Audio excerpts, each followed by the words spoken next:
I am very ecstatic to announce that we are back with season 2 of Joyce's podcast. Our very first guest to kick off the season premiere is a very talented lyricist, poet, musician, dancer, and entrepreneur. One of the greatest episodes of all time. If you enjoy this phenomenal episode, thank you again for all your support. Thank you for tuning in to season 2. But yes, we are back with season 2, live episodes coming up.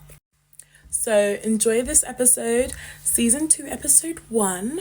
Subscribe to my YouTube channel if you haven't already at Joyce Bofenda, Instagram Joyce Verified, TikTok Joyce Verified. Somebody try to get done for real. Watch somebody get done for real. Our mind is the best. Is cynical, cold, intelligent, professional, making all the moves without getting all. Everything you wear, not designer. Yeah, but they do me surrender. Cause the way you just shut that I'm like, ain't you me fair, ain't you me fair, ain't you me fair. Je pense sur le way là, ain't you me fair, ain't. Hey, it's Aisha, otherwise known as Awkward Confidence. I like to shorten it to AC because it's a bit long saying awkward confidence. It just feels like just too many words in my mouth. And outside of music, I'm also a teacher. I also go on different podcasts. As you can see, I'm on one right now. And I dance. And I also read energy. So I'm an energy reader, tarot reader. And yeah. Ooh, so what made me fall in love with music? To be fair, I grew up listening to a lot of music, and that's because music was just always in the house. I feel like I have my dad and my older sister to thank for that, because my dad loves all types of music. So not just music from his country, which is Uganda, but also music from America. Like he grew up listening to Public Enemy, NWA, like a lot of hip hop. And rock here and there, but then my sister, she also used to put on a lot of R&B, a lot of hip hop from 80s and 90s and early 2000s. So I pretty much was surrounded with that sort of vibe, if you will. And even though I listen to all types of music, I love every sound, no matter what country it's from, no matter what genre it is. I feel like I am widely influenced by American sort of music because that's the kind of music I listen to the most, and it's specifically hip hop, R&B, and rock, and a little bit of pop when it comes to American sort of music. So I fell in love with music since childhood, and I feel like ever since then, I've always wanted to do something music related. So if not being a singer, I'm a rapper. If not being a rapper, I would be dancing to music. I just always wanted to be surrounded with music. I've always wanted to be on Broadway and get into theatre and do a musical. So I've just always loved music. It helps me concentrate when I'm outside. It makes me feel like I can get away from the outside world and just tune in to what I'm listening to. I was one of those people where you listen to music and you pretend you're in a music video. That was me.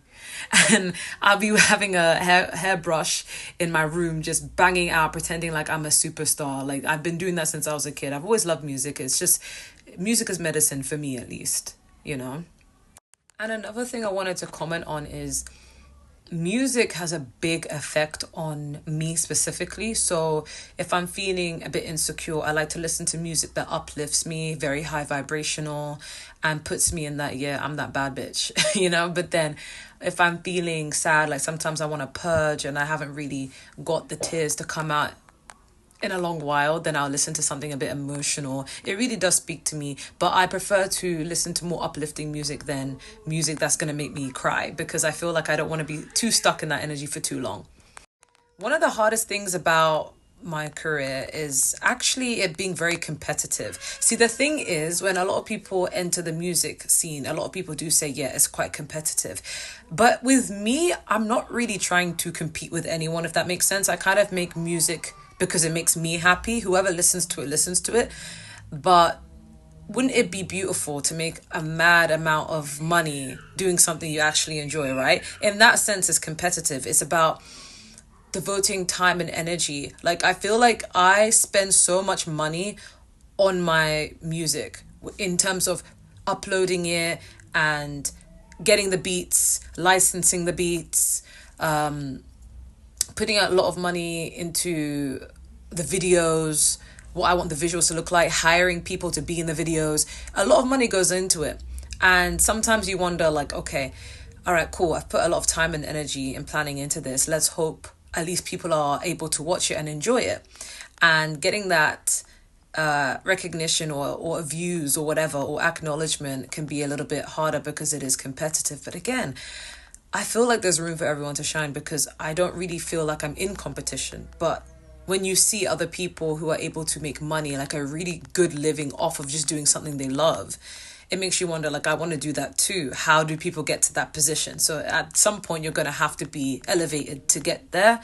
And getting to that part is a little hard, because I would love to always make money doing something that I'm passionate about, which is music. Of course, I make money already doing things that I love outside of music, like tarot and teaching and things like that. But wouldn't it be amazing where I wouldn't have to do all these other things and I can just focus more so on the music aspect? So I feel like that is the hardest part. And also, like, sometimes I write music that is more healing for myself. So sometimes people may not get that or interpret what I'm saying. And yeah, it is hard because people have opinions. Some people are like, well, this is good or this is not good. But it's like, I make music regardless. I just kind of make music, like, I'm not trying to emulate anyone. So I feel like it can be a little bit hard in that aspect if you're very niche and specific, a little bit unconventional. All right, so question 3, what is the proudest moment in my life? To be honest with you, that's a very, very big question, because I don't mean to come off like I'm bragging, but I have a lot of proud moments. Because most of the things that I wanted as a kid or that I hoped for when I was younger, I'm already living it. And to me, that makes me proud. That makes my inner child happy, because I've always wanted to have children. I ended up having 2 kids. I've always wanted to get on a stage and perform my music, and I'm doing that. I've always wanted to get dancers to be able to choreograph movements to my music, which they do. I've always wanted to be in a music video, which I always do now. So most of the things that I had an idea of, I actually put the effort and energy and money and time into it to do it, because I'm not really much of a talker. I'm more of a doer. Like, if I have a goal in mind, I'm going to do it. And I'm really proud of myself, because the amount of support I've been getting is amazing. And I just realized I have not been taking up space, and now I'm starting to take up space and put myself out there. And that to me is a proud moment, because Lord does not understand all right, how much, what's the word I'm looking for? Like, how much confidence it takes to actually put yourself out there, and not really looking for not really looking for validation, but more so having self-validation of knowing I like this, that's why I'm putting it out. Before, I used to kind of put things out and think, oh my God, I don't think other people will like it, let me hide it and take it down. Or I used to not invite people to come to my shows because I was scared I was going to make a fool out of myself, or I was going to stutter. I'm a very introverted person, and I do have a lot of shy moments. So putting a very shy introverted person in a very extroverted, bold industry, I'm proud of myself, because not many can master that. And the fact that nobody even knows that I am shy and introverted means that I'm a very good actress, okay? And it's working. But yeah. My advice for any new musicians is to get advice, okay? Even though I'm giving you advice. Don't just put out music just like that. Know your rights, know PRS, right? Know everything about using beats, downloading beats, paying for beats, or if you're going for mixing and mastering, make sure you get all the rights to that. I would highly recommend going to a studio to do your music, but if you have a home studio, then make sure you're very good at mixing and mastering. Just know that this industry is really, really competitive, but you don't need to compare yourself to other people. You can take inspiration from people, but you don't need to copy or compare yourself to anyone, okay? And know that also know that it's really good to have a source of income already, because I've collabed with someone who is actually very, very well known. I can't speak too much on it because we have yet to release our song probably early next year, and when that happens, then I'll let you know. But this person relies solely on music to fund their life, and I would say that's a little bit dangerous, especially if you're an independent artist like myself. It's always good to have another job to fund the career that you truly want, okay? Especially when you're starting out. And don't get too discouraged from the fact that, oh, this person's here, this person's there, so maybe I shouldn't try. You can't fail. You literally cannot fail. You either just make music or you don't. You'll make music and more people will gravitate to your music, and then you'll be able to make a living off of that. Or you will just keep making music and it will gain a lot of momentum eventually, but maybe you may not end up being the next Beyonce, and that's okay. But regardless, keep making music regardless. Don't give up. Don't compare yourself to anyone, and don't get defeated. Keep going. If you love your music, that's all that matters. If you listen to your own music and you enjoy it, that is all what matters. You don't need to make sure the whole world loves it, and they will love it when you put your heart and soul and passion into it. Only go into it because you're passionate about it, you love it, you're good at it, not because I just want some clout and that's what everyone's doing, or this is a plan B for me not doing well in school. Continue to do well in every aspect of your life, but never stop making music if you really are passionate about it. And don't get discouraged if a lot of people are not listening, okay? As long as you love what you do, eventually the right ears will hear it. All right, so who is my biggest inspiration? To be honest, I have a lot. But in terms of, how do I narrow it down? I grew up listening to a lot of American music, specifically hip hop. So women in the hip hop scene, African American women specifically, they would be my inspiration, like Missy Elliott, Mary J. Blige, things like that. That kind of music, not things, people like that, but that kind of genre. However, when it comes to actual depth of words, lyricism, I'm very much inspired by Melanie Martinez, because I can tell that she's not just an artist, I can tell that she's a poet, because that's how I started out. I was a poet.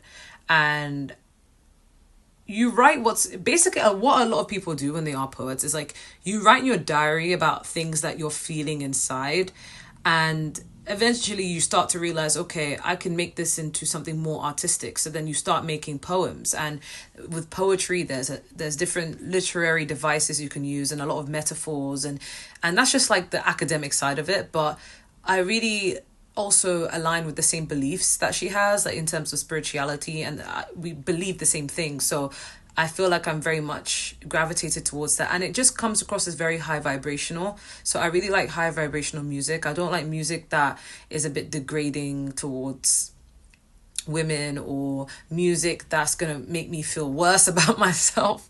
I like music that uplifts me, but I also like music that, you know, has some sort of depth to it. So I think it's Melanie Martinez, but I feel like there's a lot of other, way more other artists as well. But lyricism wise is her. In terms of genre, I think about Lauryn Hill, I think about Missy Elliott, I think about Mary J. Blige, I think about Lil' Kim, Nicki Minaj, all these people. Describe yourself in 3 words. Oh, definitely unconventional. Like very, very just, I feel like everyone would agree with that one. Another one would be very intuitive. And the third one would either be weird or I would say empathetic. Yeah. Does my family support my music? Yes. But not in a way where they're like, oh, let's come to all the shows. Let's all do, not that kind of support. They're kind of like, okay, you want to make music. As long as you have finished university, you've got your degree, you've got your master's, as long as your education is secure and you have money, you never run out of money, you have a secure job, and you want to make music on the side, go for it. Like, they have no qualms or ifs about it. They don't come to my shows. However, they support from a distance. They will like the video, they will comment or share whatever they need to do. 18 plus scenes. To be honest with you, it's weird because I feel like I have this reputation for being like a good girl, so I don't expect people to see me in that kind of way. But when I was younger, I always wanted to be an actress, and part of being an actress, you're going to do like naughty scenes like that at some point. I'm actually open to it, but depending on what is being seen. Like say for example, if someone has to touch my body, for example, or I have to do some sort of like naughty dance, I can do that. But if it's something that where you're going to have to like tongue kiss someone else, or wear very like, I don't know, provocative kind of outfits where I don't know. I'm trying to think of a good example. Because I'm thinking a bikini is nothing. So, as in, like, it's not a big deal. So, I don't know why I would see anything else as a big deal because you're basically almost naked. I feel like if it involves someone else, then I'm a little bit skeptical. A kiss, yes. Tongue kissing, no. It just depends. I would prefer body double. I don't want to be the one doing that. However, actually, yeah, no. Anything nudity related, scratch that. No, body double. I'm not appearing like that. I just realized, no, like, no. I'd rather get someone to do it else, someone else to do it than me. Where do I see myself in 5 years? Happily married, more money, and I was about to say another kid, but I'm like, maybe not. But happy, married, successful, money. Pretty much how I'm living now, but just with more money, if anything, and more recognition. Okay, do I believe in love?